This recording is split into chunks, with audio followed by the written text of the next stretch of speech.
Okay. This video is going to be a little bit offbeat for me. It's not necessarily hair care tips or protective style ideas or anything. I'm really here to just talk about something that's been on my mind a little bit, and it's related to a lot of the negativity that's been passed around on some people's YouTube pages. And I don't know, I just wanted to come on here and be an advocate for some YouTubers and talk about how to be a good YouTube viewer.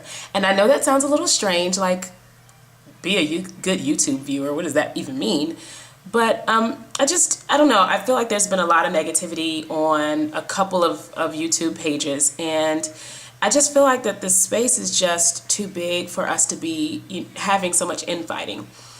So for instance, the whole drama that went on between Taryn and KimmyTube. Now, I don't want to rehash the drama. I don't want to discuss actually the drama. I know a lot of people already have done videos discussing it, and I think it's been squashed and people have moved on. And I certainly don't want to comment on KimmyTube's comments or Taryn's comments and their responses to one another. I don't care about any of that. But I just think about the comments that the viewers made on those videos.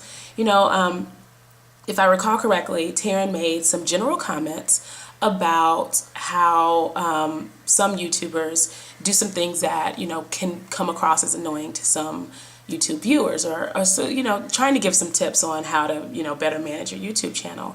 And some of the people that made comments, they were making comments about KimmyTube, they were making comments about Black Onyx and some other people, and it was just very, very negative. And some of those people were actually subscribers of KimmyTube and also Black Onyx's website, and constant viewers, and I mean they visit those channels regularly, and they were making negative comments about these people on Taryn's site. And I'm not trying to call anybody out. I apologize in advance if I upset anyone, but I'm just thinking that there's a way to handle it. If you've got constructive criticism for someone, I just think that there's a better way to handle it. So for instance, some of the comments were that Kimmy comes across as arrogant.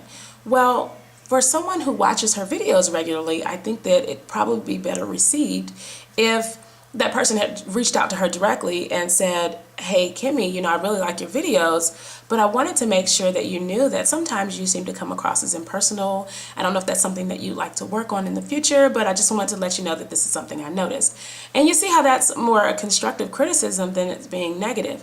Because what I don't think that people realize is that a lot of work goes into putting these videos up. I'm willing to bet for a Taryn's videos or a KimmyTube video, it takes about 5 to 10 hours just to put one of those videos together before it even gets uploaded and put onto YouTube. So I think that people are very, very demanding on YouTube, and I can understand why. I mean, this is something that you become vested in it, especially when you start watching a channel, you help a channel grow, you become vested.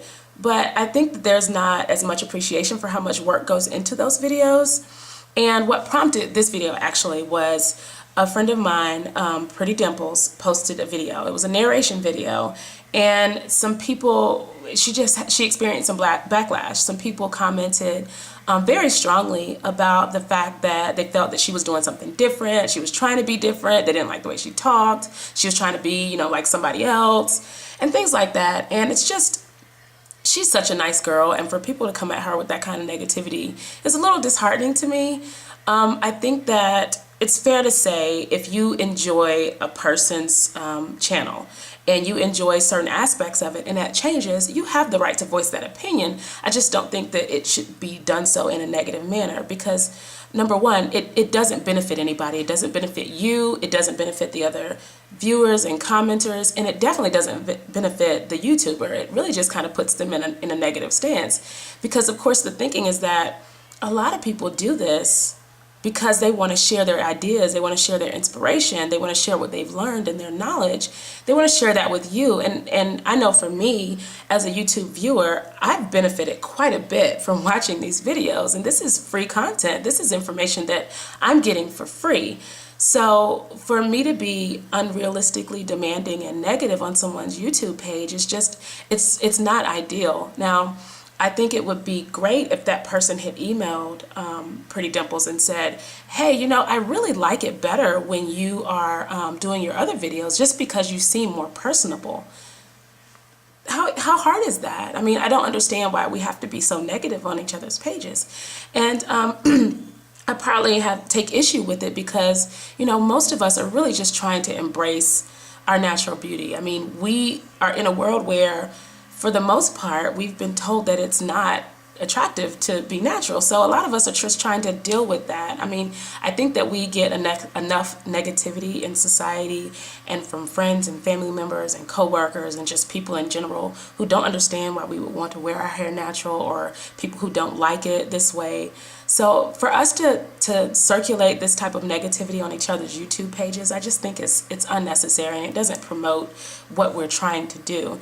And I know that, granted, people do make money off of some of these videos from advertisements that post in these videos. So I'm not saying that people are doing this only just to share, but at the end of the day, as a YouTube viewer, for me, you know, it's still free content. It's still free information that I'm getting. So one of the things that I just wanted to share on my quote-unquote tips on being a good YouTube viewer is that, if you like someone's video, if you like someone's channel, obviously you want to comment. You want to put something in the comments page because, like I said, so much work goes into making these videos that, you know, people want to hear that you liked it. People want to hear that it helped you. You know, if you watch someone's video and you learn how to detangle your daughter's hair, whatever the case may be, and wow, my daughter's hair, I can comb it and she doesn't say ouch anymore and it's not a hard time anymore, you know, put that comment on the page, because it just makes a person feel like this work I did benefited somebody, and I have proof of that, and they've shared that with me. If you've got something negative to say, if you saw someone's video and you didn't like something they did, or you think that they could do something differently, I would strongly suggest reaching out to them with some constructive criticism, because I think that we all want to grow as YouTubers. So providing them with that feedback, sending them an email, a message, or just commenting in a positive way on the YouTube channel, I think that'd be much more beneficial than, you know, stating negative comments. And I mean, if you don't like it, if you didn't like their video, or if you feel vested, or you decide that you no longer like this YouTuber, you could just move on. You don't have to watch their videos anymore. Just unsubscribe or watch something else. I'm certainly not trying to be mean or anything like that. I'm just saying that it doesn't help anyone for you to be negative on anyone's page. So I just would like for all of us to make sure that when we're commenting on each other's page, that it's either something beneficial, something that can be used as a testimonial, or something that's constructive that will help someone else out, either the YouTube viewer or another the YouTuber or another viewer. And if not, I mean, you don't have to make a comment if you don't want to. You actually don't have to watch the video either. So I just think that one of the things that people should do is either A, comment using something positive or using something constructive, or B, just decide that this wasn't the video for you, and there's so many videos out there. Find the one that suits your needs and fits what you're looking for. The other thing that I would strongly suggest for YouTube viewers, because again, so much work goes into these videos, and I know, again, I've benefited a lot from watching YouTube videos, especially like Pretty Dimple. She always has really cute hairstyle ideas, and she got me motivated to doing my hair in cute, funky styles from time to time as well. And you know, one of the great things that you can provide in return is what I would like to call a donation. And it's not money, obviously. It's just a small donation of 3 things. It's rating the video, becoming a subscriber, and sharing the video with others. So if you're benefiting from someone's video, if it provided you with some insight on how to better take care of your hair, if it gave you a cool idea to do your hair, or even if it just motivated you to get back into taking care of your hair, I think that providing just that donation of a rate, a subscribe, and a share is you know, one simple thing that you can do in return for someone else's hard work. So I just wanted to stop by and say that if I stepped on any toes, I'm really, really sorry. I just wanted to address some of the negativity I was seeing going around. And, you know, if you've got comments about this video or anything else, you know, feel free to leave it in the comment section. But keep in mind, if it's negative, you can keep it moving. Thanks so much for watching, and happy YouTube viewing.